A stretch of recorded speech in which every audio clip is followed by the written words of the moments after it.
Herkese selamlar dostlar. Öncelikle kanalıma abone olan herkese teşekkür ederim. House of the Dragon dizisi yayınlanmaya devam ediyor ve her geçen bölümle ejderhalara olan ilgi ve merak da artmaya başlıyor. Şu an dizide Vhagar'ı henüz göremedik fakat adından bahsedildi. Haliyle dizi izleyenler Vhagar hakkında konuşulan efsanelerin kaynağını da öğrenmek istiyor. Çünkü dizide Vhagar'ın şu an bir süredir görülmediğini ve Dardeniz kıyılarında bir yuva yaptığı söylentisini görüyoruz. Vhagar şu an House of the Dragon dizisindeki en büyük ejderha olarak biliniyor. Game of Thrones'da bilinen boyut olarak en büyük ejderhalardan biri ise Drogon'du. Peki kitaplara göre Vhagar mı yoksa Drogon mu daha büyük? Gelin inceleyelim. Tabi öncesinde videoların devamı için kanalıma abone olmayı unutmayın. George R. R. Martin'in Game of Thrones dünyası farklı yaratıklarla dolu olsa da hiçbiri ejderhalar kadar ilgi çekici ve büyüleyici olmamıştı. Targaryenların kıtayı fethetmesinden bu yana Westeros tarihinin gördüğü birçok ejderha var. Bu ejderhaların en büyüklerinden sayılan iki ejderha vardır. İkisi de farklı zamanlarda yaşamış olan Vhagar ve Drogon'dur. Tabi Balerion'u saymazsak. Peki Vhagar ve Drogon arasında kim daha büyük ve daha güçlü?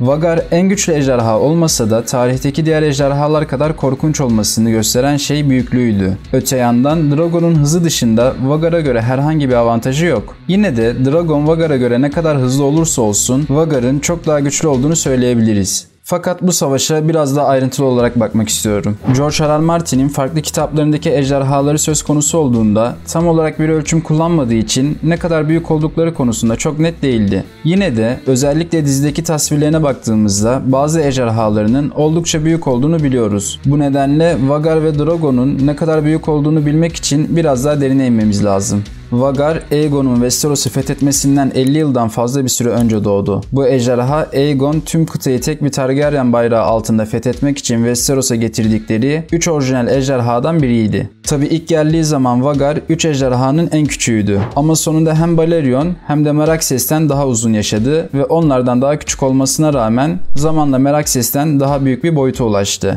Birçok standarda göre hala oldukça büyüktü. Ejderhaların dansı sırasında Vhagar zaten oldukça yaşlıydı ve öldüğünde 181 yaşındaydı. Ejderhalar asla büyümeyi bırakmadığı için yaşlılığından dolayı oldukça büyümüştü. Bu nedenle Vhagar öldüğü sırada Meraxes'ten daha büyük olduğu için boyutu bakımından Balerion'a en yakın olan kişi olmuştu. Aslında burada kişi diyorum ama yani en büyük ejderha olmuştu, öyle diyeyim. Balerion'un inanılmaz derecede büyük olduğunu ve üzerlerinden uçtuğunda kasabaları karanlıkta tamamen kaplayabildiğini hepimiz biliyoruz. Vhagar'ın Balerion'un boyuna yakın olduğu düşünülürse onun da aynısını yapabilmesi mümkün. Ayrıca Vhagar'ın son savaşı sırasında büyük bir ejderha olan Caraxes'in 2 katı büyüklüğünde olduğunu da biliyoruz. Öte yandan Drogon Game of Thrones evrenindeki en büyük ejderha değildi. Çünkü Targaryenların komutasındaki diğer tüm ejderhaları kıyasla onlardan daha gençti. Ancak gençliğine rağmen tek başına kafası Jon Snow'un tüm vücudu kadar uzun olduğu için zaten oldukça büyük gözüküyordu. Yine de Ejderhaların Dansı adlı kitapta Drogon dizideki kadar büyük değildi. Çünkü kanat açıklığı sadece 20 fitti. Yani 6 metreden biraz daha fazlaydı. Drogon'un bu kitapta muhtemelen yetişkinlik çağında olmadığını düşünürsek romandaki tüm hikayenin sonunda Game of Thrones'un son sezonunda göründüğü kadar büyük olduğu düşünülebilir. Drogon, Daenerys'in 3 ejderhasının en büyüğü olsa da Targaryen hanedanının efsanevi ejderhaları kadar büyük değildi. Aslında boyut karşılaştırmalarına göre Drogon, Caraxes kadar bile büyük değildi. Vhagar'ın yalnızca boyut olarak Balerion'dan sonra ikinci olduğu ve Caraxes'in 2 katı büyüklüğünde olduğu düşünülürse büyük olasılıkla Drogon'un 2 katından daha büyüktü. Bu nedenle Vhagar'dan daha küçük ve daha genç olan Drogon, Vhagar'la karşılaştırılamayacak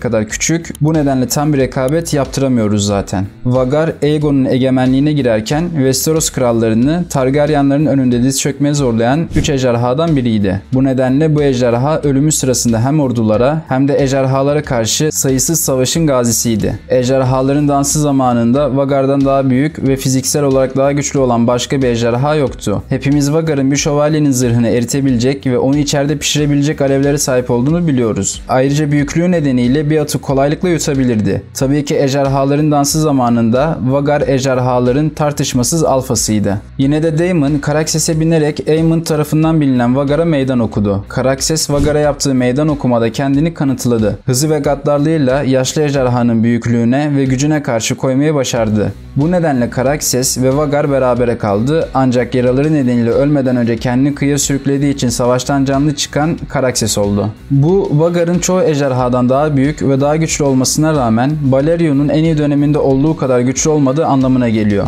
Bu arada Drogon, Westeros'taki en vahşi ejderhalardan bazılarının sahip olduğu aynı tür gaddarlığı sergiledi. Alevlerinin katıksız gücü ve ısısı sayesinde bütün bir Lannister ordusunu tek başına yakabildi. Drogon ayrıca kralın şehrinin yok edilmesinden de sorumluydu. Bunun da ötesinde Drogon'un kardeşi Viserion, Akgezen tarafından öldürüldükten sonra canlı versiyonundan çok daha hızlı ve daha güçlü hale gelmişti. Fakat Drogon burada Viserion ile mücadelesinde ne kadar güçlü olduğunu da kanıtlamış oldu. Drogon'un pulları da çok sertti ve bir akrepten gelen ok onu öldürmemiştir. Akrep tarafından vurulduktan sonra yaralandı ancak yine de yeterince çabuk iyileşti ve bu Game of Thrones'da yetişkin bir Drogon'un yaralandığını gördüğümüz tek zamandı. Bütün bunlar hem Vhagar hem de Drogon'un Game of Thrones tarihinde yaşadıkları önemli savaş anlarıydı. Drogon muhtemelen Caraxes kadar güçlü, bu yüzden Drogon'un Vhagar'dan daha hızlı olması mümkündür. Bununla birlikte Vhagar'ın 100 savaşın gazisi olması ve hala fiziksel olarak Drogon'dan daha büyük ve daha güçlü olması ona genç ejderhaya karşı üstünlük sağlıyor. Sonuç olarak kim daha güçlü sorusunun cevabını vermek gerekirse Vhagar, Targaryen ailesinin gücünün sembollerinden biri olan efsanevi bir ejderhaydı. İleri bir yaşa gelmesine rağmen inanılmaz derecede güçlü ve vahşi bir ejderhaydı. Öte yandan Drogon kendisi kadar veya ondan biraz daha büyük olan çoğu ejderhadan daha güçlü olabilir. Ancak muhtemelen zirvedeki Vhagar'ın genç boyutuna karşı hiçbir şey yapamaz. Bununla birlikte ben potansiyel olarak Drogon'un tarihin en büyük ve en güçlü ejderhası olabileceğine inanıyorum. Çünkü Game of Thrones'un finalinde hala genç yaşta oldukça büyük ve güçlüydü. Dostlar, sizin bu karşılaştırma hakkında düşünceleriniz neler? Aşağıda yorumlara yazmayı unutmayın. Bu tarz videoların devamı için kanalıma abone olursanız çok sevinirim. Kendinize iyi bakın.